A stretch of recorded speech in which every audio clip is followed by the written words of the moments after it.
పార్టీల అభ్యర్థులే ఇదిగా కనపడుతున్నారు. ఇక మనకి బీహార్ రిజల్ట్స్ పైన ఆంధ్రప్రదేశ్ ముఖ్యమంత్రి చంద్రబాబు నాయుడు రియాక్ట్ అయ్యారు.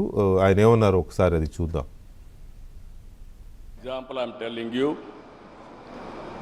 Bihar elections last time NDA has won, we have won present government, and at the same time today, as of now, 190 seats they are going to win. By end of this meeting, around 200 seats they are going to win NDA. It shows people are with Narendra Modi ji. So 190 గెలిచారు బీహార్లో, NDA గెలిచింది. అది counting పూర్తయ్యేసరికి 200కి reach అయ్యే అవకాశం ఉంది.